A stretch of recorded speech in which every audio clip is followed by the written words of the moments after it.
अच्छा, लेकिन आपकी जो प्रॉब्लम्स हैं, ये ट्रॉली के नीचे सोने वाली एक, ये मुझे आज ही पता चली है, सच बताऊं तो। और दूसरा जो टिपलर वाली व्यवस्था यहाँ नहीं है वो, और तीसरी जो पर्ची वाली आपने बताई कि, और तो ये सब चीजों पर हम लोग बिल्कुल कुछ ना कुछ समाधान आपके लिए निकालेंगे। शायद आपने देखा होगा कि सीजन जिस तरीके से इस बार चल रहा है, पिछले बार से शायद थोड़ा अच्छा चल रहा हो पर्चियों के तौर पर, लग रहा है आपको? बहुत बुरा चल रहा है गेट के लिए। नहीं,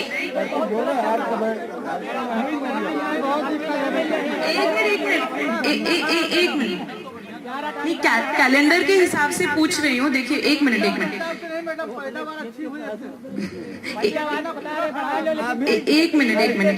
है कि एक भी पर्ची नहीं गई है। एक मिनट, सुनिए। हम दो चीज अलग कर लें। सबसे पहली बात, हम तो पखवाड़े का इंडेंट देते हैं, सही? एक एक किसान को कितनी पर्ची कब मिल रही है ये हमारे हाथ पे नहीं है ना। पहले जब थी तो वो अलग बात थी, पर आज हमको वो कुछ कहने भी नहीं देते, हमारी सुनते भी नहीं है। कानून ऐसा बना रखा है कि हम अपने तरफ से एक ही चीज कर सकते हैं।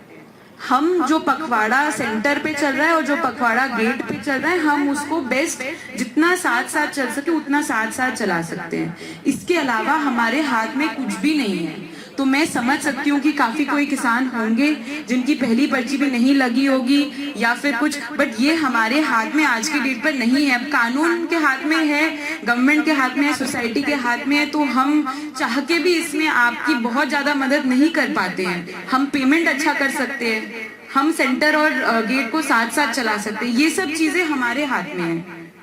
पर आपके कष्ट हैं, मैं समझ सकती हूँ। आप बताना चाहें तो मैं सुनने को तैयार हूँ। हर चीज शायद मैं कर नहीं पाऊँ, पर आप बताइए, मैं सुनूंगी जरूर। आपके दुख बांटने को जरूर तैयार हूँ मैं। हाँ, ये ज्यादा ना इकबाल जी आपको बताएंगे, अलग अलग फैक्ट्री में अलग अलग चलता है वैसे, तो मैं सबके लिए मैं नहीं जानती हूँ।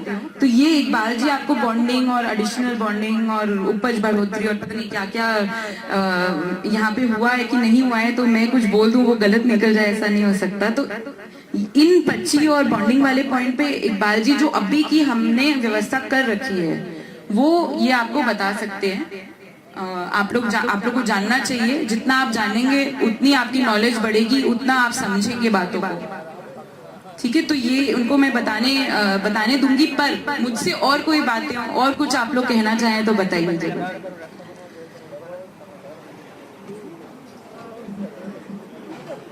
दुख बांट लीजिए, शायद कुछ कर ना पाऊं, सुन तो सकती हूँ मैं। हाँ, वो बोलना चाह रहे काफी देर से, उनको माइक दीजिए। ओ चलिए। मैडम जी, हमारे यहाँ तराई बैठने चाहिए।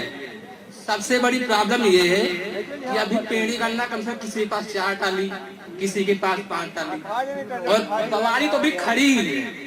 बताइए हम लोग क्या करें? आपका पखवाड़ा कौन सा चल रहा है? मैडम 7वें के 10वां चल रहा है। तो ये तो सभी जगह। तो मैडम जी अभी जो ये अप्रैल में उपज बढ़ी है ना, बेसिकली ये कह रहे हैं मैडम, जो अभी अप्रैल में फ्री लगेगा तो किसान क्या करेगा? इकबाल जी थोड़ा सा ये चीज इनको बताने दीजिए। ठीक है,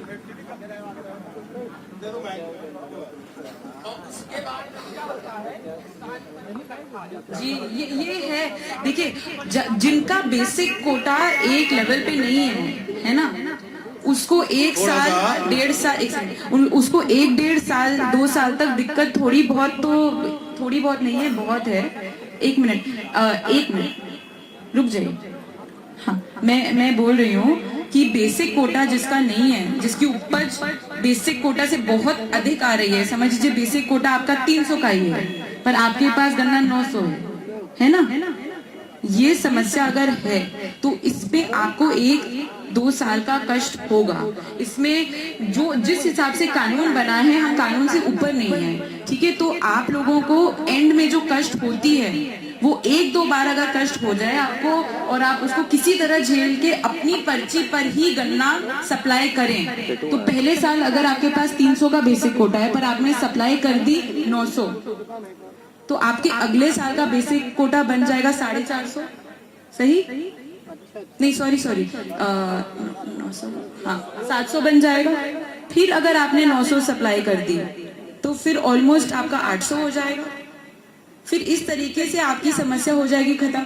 यही सही सोल्यूशन है और यही हम लोगों को करना है। इसमें दिक्कत आती है, मैं जानती हूँ, सबसे जब उपज बढ़ती है तो दिक्कत आती है, और पर कहीं तो हमें प्रॉफिट भी ज्यादा मिल रहा होता है, तो थोड़ा सा उसके साथ दिक्कत भी ज्यादा मिल रही होती है। तो उस प्रॉफिट के लिए दिक्कत झेलना, तो देखिए प्रॉफिट के लिए हम लोग नहीं क्या क्या दिक्कत झेलते हैं। अंदर मशीनरी टूटती है, उसको फिर बनाओ, ये टूटा फिर करो, ये हुआ वो करो,